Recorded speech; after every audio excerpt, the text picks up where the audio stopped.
नमस्कार, स्वागत आप सभी का। आपके साथ मैं हूं पुनीत और सबसे पहले कर रहे हैं भारी बारिश की। जी हां, भोपाल समेत प्रदेश के कई इलाकों में जोरदार बारिश हुई है और इसका सिलसिला अभी भी जारी है। इसकी वजह से नदी नाले उफान पर आ चुके हैं। इंदौर की बात करें तो इंदौर में कई इलाकों में घुटनों तक पानी भरा हुआ है। इसके साथ ही सड़कों पर कारें बहती हुई नजर आ रही हैं। इंदौर की यह तस्वीर जिसे स्मार्ट सिटी की संज्ञा दी जाती है। वहीं बैतूल की बात करें तो भारी बारिश के चलते इंदौर, भरतवाड़ा और बैतूल भोपाल मार्ग बंद हो गया।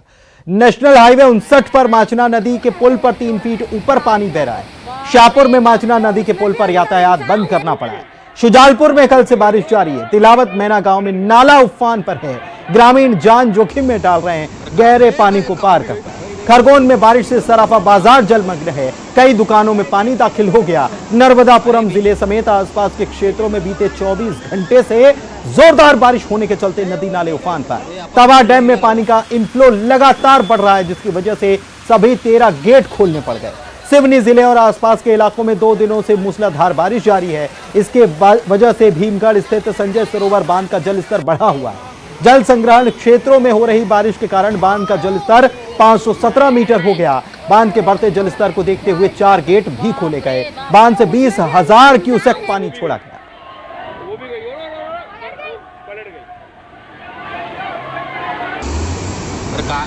और इंदौर की बात करें तो इंदौर में छुट्टियां घोषित कर दी गई। तेज बारिश का दौर लगातार जारी है और इसकी वजह से सड़कों पर पानी का सैलाब देखने को मिला। पता ही नहीं चल रहा था कि सड़क है या ये कोई नदी है जिसके बीच में से वाहनों को गुजारा जा रहा है। ये देखिए तस्वीर, बहुत हैरान कर देने वाली तस्वीर। मिनी मुंबई कहे जाने वाले इंदौर से आई, सपनों के शहर इंदौर से आई, स्मार्ट सिटी इंदौर से आई, सबसे स्वच्छ शहर इंदौर से आई, जहां दावे हुए थे बहुत सारे, लेकिन सड़कें कैसी बारिश हुई और लबालब हो गई। लोगों को गाड़ियां चलाने में परेशानी का सामना करना पड़ा। एक युवक बह गया था, उसको रेस्क्यू दल प्रशासनिक अधिकारी मौके पर मौजूद हैं। पानी में बहे युवक को ढूंढने का प्रयास लगातार जारी। तो बड़ी खबर इंदौर से यही कि चंदन नगर इलाके में पानी में एक युवक बह गया है। रेस्क्यू दल प्रशासनिक अधिकारी मौके पर मौजूद हैं। इस युवक को खोजने का काम लगातार चल रहा है। गीता नगर के पास खेड़ापति हनुमान मंदिर के करीब नाले में ये युवक डूबा है। युवक का नाम जफर बताया जा रहा है। चंदन नगर थाना क्षेत्र का यह पूरा मामला है। देख सकते हैं आप कितना बहाव यहां पर तेज है और नाले जितने भी हैं इंदौर के वो सब लबालब हो चुके हैं। उसमें एक युवक के बहे जाने की खबर है। जफर नाम इसका बताया।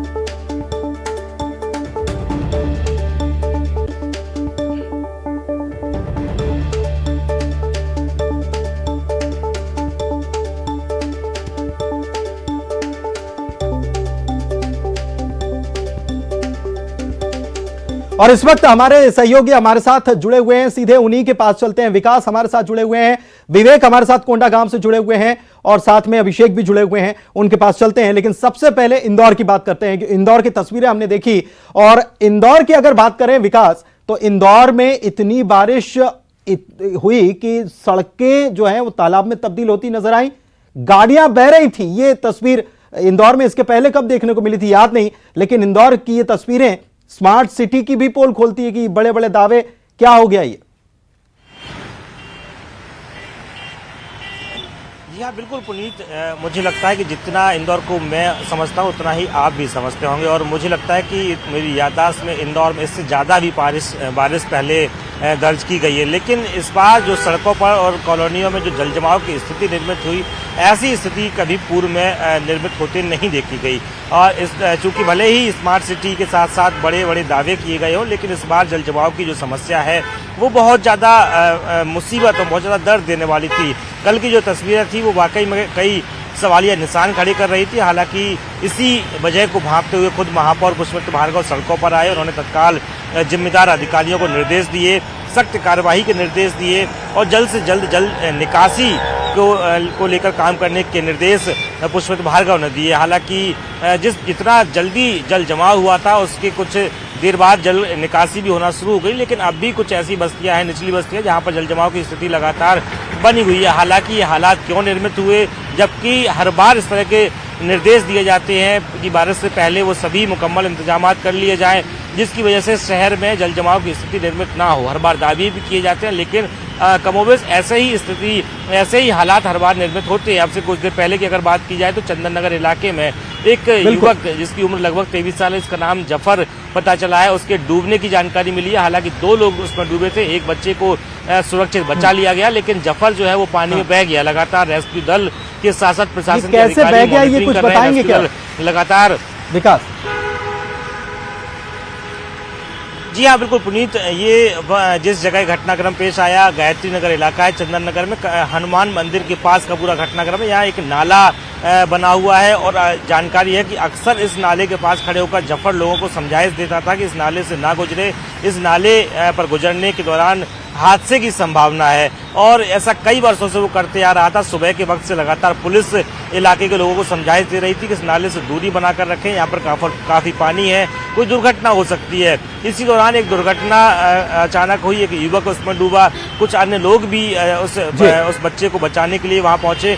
उस बच्चे को सकुशल बचा लिया गया, लेकिन उसी अफरा तफरी में जो जफर है वो पानी में बह गया। काफी देर से लगातार सर्चिंग की जा रही है, लेकिन जफर का अब तक कोई सुराग नहीं मिला, जफर की कोई जानकारी अब तक नहीं मिली है। हालांकि प्रशासन और रेस्क्यू के जो टीम है उनको मशक्कत करना पड़ रही है, लेकिन लगातार प्रयास अभी भी जारी है।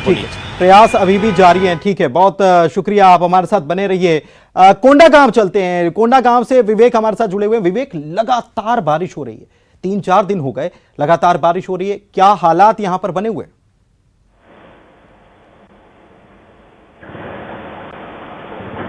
देखा पुनीत जी, लगातार जिस तरीके से बारिश हो रही है अंचल में लगभग अब पूरे इलाके में बाढ़ की स्थिति बनी हुई है। आपको छोटा सा नजारा दिखाऊंगा कि मैं नारंगी नदी के पुल पे खड़ा हूँ।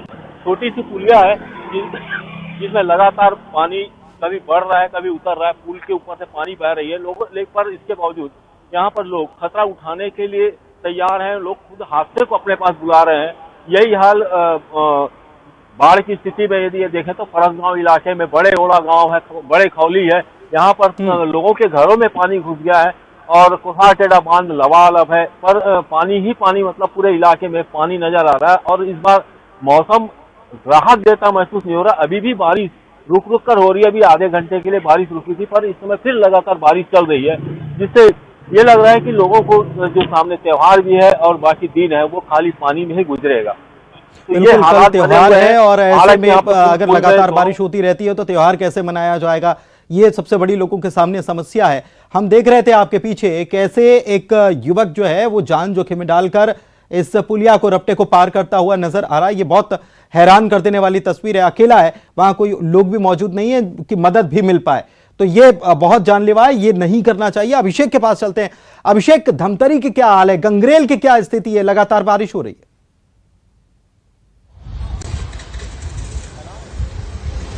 जी पुनीत, गंगरेल बांध की से खबर अच्छी है। गंगरेल बांध लगभग 98% भर चुका है और इसके जो बाकी 3 सहायक बांध हैं वो भी करीब करीब भरने की स्थिति में है पुनीत जी। माफ कीजिएगा। तो बांधों की जहाँ तक बात है, सभी बांधों की सेहत काफ़ी अच्छी है, सुधर गई है और इन बांधों से पानी भी लगातार छोड़ा जा रहा है। मैं आपको बता दूं कि 4000 क्यूसेक पानी सिंचाई के लिए नहरों में छोड़ा जा रहा है और काफ़ी ज़्यादा पानी, करीब 21000 क्यूसेक पानी महानदी में फिलहाल छोड़ा जा रहा है। और बुरी खबर यह है कि बरसात में, जैसे कि कल एक खबर सामने आई थी, हमने दिखाया था कि पूरी की पूरी ट्रक जो है नदी में बह गई थी तेज बहाव के कारण। और इसी तरह जब तेज बारिश होती तो धमतरी जिले का जो जंगली इलाका है, छोटे छोटे नदी नाले हैं, वो उफान पर आ जाते हैं और बहुत सारे गांव जो हैं वो संपर्क से कट जाते हैं। तो ऐसे इलाकों में काफ़ी दिक्कत होती है। अभी भी उन इलाकों में बारिश की खबर है और बहुत सारे इलाके हैं जो भी कटे हुए हैं। पुनीत, प्रशासनिक टीमों की तैनाती की बात की जाए, क्या स्थिति है, ये थोड़ा सा बता दीजिए।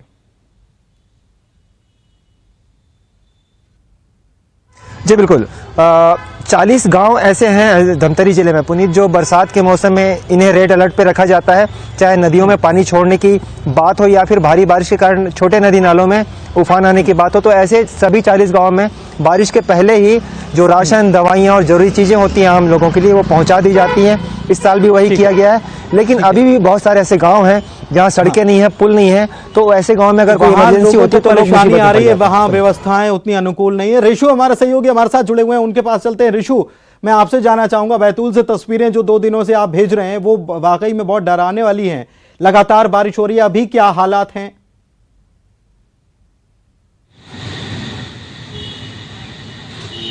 जी देखिए पुनीत, अभी भी हालात लगभग वही के वही हैं। लगातार बारिश हो रही है बैतूल ज़िले में। जितने भी बड़े बांध हैं उनके गेट खोलकर लगातार पानी का डिस्चार्ज भारी मात्रा में किया जा रहा है। नदियां उफान पर है। बैतूल भोपाल मार्ग बार बार बाधित हो रहा है। सुबह से लेकर दोपहर तक बैतूल भोपाल मार्ग बाधित रहा है। माचना नदी में बाढ़ की वजह से शाहपुर के पास ट्रैफिक को रोका गया है। बैतूल इंदौर रोड भी लगभग जो है बाधित ही है, क्योंकि बैतूल इंदौर रोड पर भी जो बैतूल का करबरा घाट है वहाँ पर भी माचना के पास माचना जो है पुल के ऊपर से बह रही है और इसके कारण वहाँ पर भी ट्रैफिक रोका गया है। जो ताप्ती नदी पर बना पारस जो डैम है, मुल्ताई का चंदोरा डैम है और सारनी में जो सतपुड़ा डैम है, इस तरह की जो 3-4 बड़े बांध है सभी से भारी मात्रा में पानी का डिस्चार्ज किया जा रहा है, जिससे छोटे नदी नाले भी काफी उफान पर हैं और जिले में लगभग बारिश की स्थिति एक जैसी बनी हुई है। एक जैसी बनी हुई है। बहुत शुक्रिया आप सभी सहयोगियों का जानकारी देने के लिए। तो देखा आपने, हर तरफ पानी या फिर हरियाली, सड़क का नामो निशान नजर नहीं आ रहा। मुख्यमंत्री शिवराज सिंह चौहान तिरंगा यात्रा निकाल रहे थे, अभी कुछ संबोधन दे रहे, सुनते हैं। के लिए 13 से 15 अगस्त तक मैंने तिरंगा लिया, आपने तिरंगा लिया क्या? अभी तक नहीं लिया तो तुरंत तिरंगा लीजिए। और तिरंगा राष्ट्रीय गौरव, भारत मां की शान, ये तिरंगा हम लेंगे तो अपने पसीने की कमाई से लेंगे, पसीने की कमाई से लेंगे। मजदूर भी है तो मजदूरी करके जो पैसा आएगा उससे तिरंगा लेके लहराएगा। आइए संकल्प यही है, भोपाल के हर घर में तिरंगा लहराएगा, मध्य प्रदेश के शहरों गांवों हर घर में तिरंगा लहराएगा और देशभक्ति के भाव से देश के साथ मध्य प्रदेश भी भर जाएगा। बोलिए भारत माता की, भारत माता की। धन्यवाद। भारत माता की, मातरम मातरम, वंदे मातरम, भारत माता। तिरंगा यात्रा के आज के इस पड़ाव पर माननीय मुख्यमंत्री महोदय, माननीय भारतीय जनता पार्टी के प्रदेश अध्यक्ष विष्णु दत्त जी शर्मा, ये तुम्हारा गिराई है, महामंत्री। ये तस्वीरें आपको हम दिखा रहे हैं। पॉलिटेक्निक चौराहे से ये तिरंगा यात्रा शुरू की गई थी, जो कि शौर्य स्मारक तक पहुंच चुकी है। मुख्यमंत्री ने यहां पर अपना संबोधन दिया और लोगों से इस संबोधन में एक ही अपील की, तिरंगे की आन बान शान को बढ़ाने की अपील। और उन्होंने ये कहा है कि 13 से लेकर 15 अगस्त तक जो अभियान चलाया गया है, हर घर तिरंगा अभियान, तो लोग उसमें सहभागी बने, अपने घरों पर तिरंगा फहराएं। और उन्होंने कहा है कि ये तिरंगा हमें अपने खून पसीने की कमाई से खरीदना है और उसके बाद अपने घरों पर लहराना है। बार बार मुख्यमंत्री ये बात लोगों से इस बात पर जोर देते हुए वे नजर आ रहे हैं। और ये तिरंगा यात्रा जो बीजेपी की तरफ से निकाली गई है, कुछ देर पहले की ये तस्वीरें आप देखिए। खुली जीप पर मुख्यमंत्री शिवराज सिंह चौहान अपने सहयोगियों के साथ, अपने विधायक, मंत्री और बीजेपी के प्रदेश अध्यक्ष के साथ निकले थे इस तिरंगा यात्रा को लेकर। और ये शौर्य स्मारक पर तिरंगा यात्रा समाप्त हुई। लोगों में जागरूकता बढ़ाने के लिए ये तिरंगा यात्रा निकाली गई है, जिसमें मुख्यमंत्री शिवराज सिंह चौहान निकल रहे थे खुली जीप पर और लोगों से तिरंगा यात्रा के जरिए उन्होंने अपील की है कि हर घर तिरंगा लहराए। इस बात को हमें पूरी तरह से निश्चित करना है कि हर घर पर तिरंगा लहराता रहे। आज़ादी का अमृत महोत्सव देश मना रहा है। 75वीं वर्षगांठ है आज़ादी की और इस मौके पर देश भर में जश्न का माहौल है। देश भर में तिरंगा यात्राएं निकल रही हैं। और ये तस्वीर भोपाल की। देश के मुख्यमंत्री शिवराज सिंह चौहान हमारे साथ तिरंगा यात्रा निकाल रहे हैं। सर, एक बड़ी तिरंगा यात्रा भोपाल की सड़कों पर आज। भोपाल सड़कों पर है, बच्चे हो, बूढ़े हो, नौजवान हो, माताएं बहनें हो, बेटे बेटियां हो, तिरंगा हाथ में है। हर घर तिरंगा अभियान में मध्य प्रदेश एक नया लैंडमार्क सेट करने जा रहा है। सर, प्रधानमंत्री जी के आह्वान पे हर घर में तिरंगा लहराएगा मध्य प्रदेश। समाज के हर वर्ग के लोग निकल पड़े। बच्चा बच्चा भारत माता के लिए सब कुछ कुर्बान करने को तैयार है, लेकिन देश के लिए जीने की जरूरत है। हम देश के लिए जिएंगे। देखिए, मध्य प्रदेश के मुख्यमंत्री शिवराज सिंह चौहान बोल रहे हैं कि देश के लिए जीने की जरूरत है। और जब भी बात देश की आती है, मध्य प्रदेश के नागरिक कभी पीछे नहीं रहते। जब भी बात देशभक्ति की आती है, हम बढ़ चढ़ कर हिस्सा लेते हैं। और हर घर तिरंगा अभियान में मध्य प्रदेश का जो रोल है वो बहुत बड़ा रहेगा। हर घर में तिरंगा प्रधानमंत्री नरेंद्र मोदी जी के आह्वान पर फहराया जाएगा। वीडियो जर्नलिस्ट मनीष सेंगर के साथ न्यूज 18 के लिए भोपाल से बात।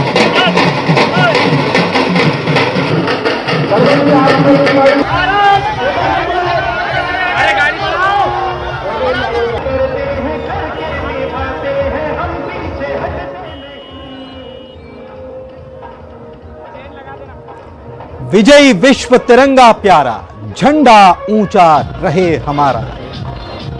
इसकी शान न जाने पाए चाहे जान भले ही जाए।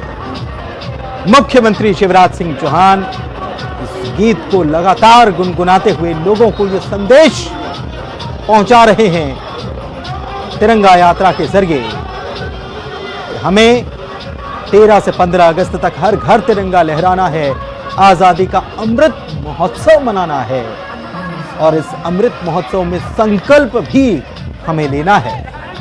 संकल्प देश के लिए, संकल्प अपनी जिम्मेदारियों के लिए, संकल्प देशभक्ति का, संकल्प देश के प्रति अपने कर्तव्यों का। इसके पहले हमने देखा था कि भोपाल के बड़ा तालाब में मुख्यमंत्री शिवराज सिंह चौहान पर्यटन विभाग की तरफ से जो तिरंगा यात्रा निकाली गई थी उसमें मौजूद थे और क्रूज के जरिए तिरंगे को क्रूज के जरिए शान से लहराते हुए वे राजा भोज की प्रतिमा तक गए थे, वीआईपी रोड तक गए थे और वहां पर भी उन्होंने संबोधन के जरिए लोगों से यही अपील की थी कि हर घर तिरंगा फहराना है, हमारा झंडा सबसे ऊंचा रहे, दुनिया में शान से लहराए, सबसे ऊपर लहराए और इसकी शान न जाने पाए चाहे जान भले ही जाए। झंडा ऊंचा रहे हमारा, विजयी विश्व तिरंगा प्यारा।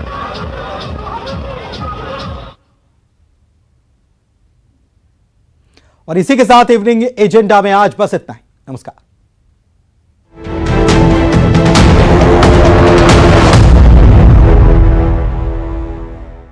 इंडिया का प्राइड,